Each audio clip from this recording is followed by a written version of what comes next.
in Genesis, one of the things God has Adam do first, so God makes the world by speaking. Okay, so that's the first thing to think about. You're supposed to think like in a sophisticated way about this. The idea is that there's some integral relationship between communication and the structure of being. It's part of the role that consciousness plays in the world, whatever that role is. Language takes the chaos and makes it into things. And so God has Adam name all the animals. They're not even really real until they have names. Now, they're more implicit. That's another, here's an example. Let's say that you're having a rough patch in your relationship and you don't know why. It's unnameable. Is it real? Well, yeah, it's manifesting itself in a physiological discomfort. Then you talk about it and you name it. It's like, it goes from this blurry thing that's kind of potential, it goes snap, and then it's this thing, right? And then that's a horrible thing. It's like a little poisonous thing, but it's not a whole foggy cloud of potential poison. It's like this little sharp poison thing. And then you think, okay, it's real. It's a little monster, but it's not, it's little at least. And now probably we can do something about it if we can admit to it. So it's this precision that specifies. And absolutely, because the unnameable is far more terrifying than the nameable. You see that there was this great Blair Witch Project, terrifying movie. I thought it was brilliant. Yeah. Well, it's unnamed. There's nothing terrible happens in that movie. It's all the unnameable. It's like, what's going on? What's going on? What's going on? And no matter how terrible the actuality is, it's rarely as terrible as your imagination. Because your imagination, like, it's an old thing. It's seen a lot of terrible things in the history of life. Like, it can put monsters everywhere. And so it's almost always better, it might be better without exception, to name the thing, no matter how terrible it is. And if you can't name it, what that means is that you're telling yourself that you're so terrified that you can't bring your attention to bear on it. And that makes you're the loser, instantly. If it's so terrifying that you cannot face it, it's won. There's another rule in my book, which is Rule 9. Assume that the person that you're listening to knows something you don't. Well, they do. The person you're listening to knows some things you don't. You can be sure of that. Now, whether or not you can get to them is a different matter, but if you do get to them, it's a real deal for you.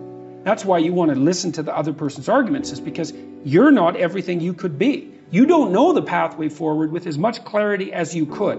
And it's possible. This is one of the wonderful things that I've had the privilege of experiencing as a clinician. Because people, it's like I live inside a Dostoevsky novel as a clinician. People come in and they tell me about their lives, and I listen to them and they tell me things that are just absolutely beyond belief, And I learn from my clients constantly. They're telling me honestly about their experience. They tell me things they wouldn't tell anyone else because I actually listen to them. But part of the reason I listen is because I'm desperate to listen. It's like, there's a possibility I'm going to do something stupid in the next 5 years that's going to be like fatal. And there's some small possibility that if we have a decent discussion, that you'll tell me something that will eliminate some of my blindness so that I don't have to fall into that particular pit. And if you have a good sensitivity for the depth of the pit, then you're pretty bloody motivated to avoid it. And so, and that dialogue it's dialogic, it's dialogos, right? It's shared logos. It's the way that we redeem ourselves mutually moving forward. I said with Bill C-16 that I wouldn't speak the language of the radical leftists because I don't think that language should define the game. But let's say it does. So here's the game. The world is a battleground of groups, and they're battling for power. That's it. That's the game. And some of them win, and they oppress those who don't win. So that's how we're going to view the world. Okay, now the leftists say, okay, well, here's the oppressed people. The oppressors, the patriarchal types, they should be ashamed of themselves and give up some power.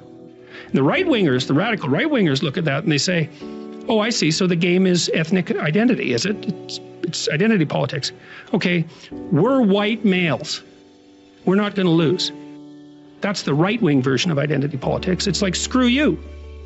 If we're going to divide into groups, if we're going to divide into tribes, and I'm in my tribe, I'm not going to get all guilty and lose. I'm going to get all cruel and win. And that's like, then you think, well, there's people in the middle. They're kind of looking back and forth. which side of the identity politics spectrum am I going to fall in? Do I want to go with, do I want to be driven primarily by compassion, and am I going to accept guilt for my historical privilege? So that's one possibility. And then I'm the oppressor, I'm the member of the oppressor group. Or am I going to say, oh, no, with that, I'm just going to play to win? Well, then I'm going to go to the right. It's like, well, my sense is, how about we don't play either of those games? And the reason we shouldn't play them is, well, the Soviets played the left-wing game and like killed who knows how many tens of millions of people. You can't even count it accurately. The estimates range from 20 to 100 million. Those are pretty big error bars. And the Maoists, maybe 100 million, certainly 60 million. So, okay, that didn't work out so well. And then there's the Nazis, like they played ethnic identity politics and racial superiority. It's like, what do we want to play that game? See, what I've been trying to do, really what I've been trying to do for the last 30 years is say, look, there's heavy temptations to play those sorts of games.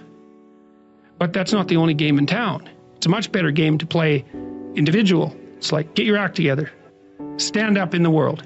Make something of yourself. Stay away from the ideological oversimplifications. Set your house in order. That's rule 6 in this book. So I have a book rule in there that says, set your house in perfect order before you criticize the world.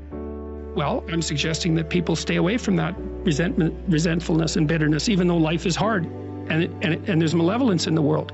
It's like, yeah, you can tell a story where everyone's a victim, because we all die, we all get sick, you know, and things happen to us that are bitter and terrible. Betrayal, deceit, lies, like people hurt us on purpose, you know. So it's not just the tragedy of life, it's malevolence as well. Everyone's a victim. You can tell that story. The problem is, if you tell that story and you start to act it out, you make all of that worse. That's the problem. And so this is why partly I got attracted to Christian imagery, at least in part. Because there's an idea in Christianity that you should pick up your goddamn cross and like walk up the hill. And that's dramatically, that's correct. That's the right answer. It's like, you've got a heavy load of suffering to bear, and a fair bit of it's going to be unjust. So what are you going to do about it? Accept it voluntarily and try to transform as a consequence. Your best bet is truth, but that doesn't necessarily mean that's always going to do the trick, right? I mean, sometimes you go fight a dragon and it eats you. And if you being eaten wasn't a real possibility, it wouldn't be a real fight. And so you see people, like I've seen people in my clinical practice sometimes. I had one client in particular who was undergoing a particularly vicious divorce with someone who was really seriously inclined to take him out and would do pretty much everything at her disposal to do so.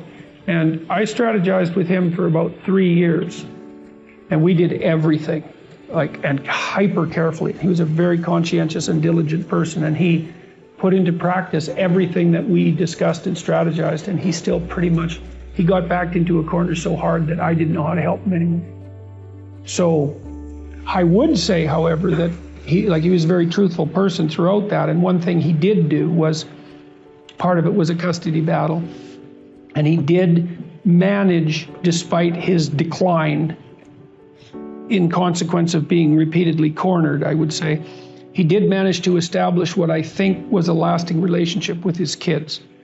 So he might have got enough out of what he did to justify it, even though the whole landscape was pretty awful. I think that not lying is your best bet, but life is hard and people get run over, and it doesn't necessarily mean that you're going to emerge in any obvious sense triumphant. But if you take the alternative path, especially when you're facing severe tribulations, let's say, and you complicate those with deceit, you can be sure that whatever tragedy that you're confronting is going to turn into not only tragedy, but something very much akin to hell. And so you might be able to at least minimize the degree of suffering, even if you can't overcome it or transcend it.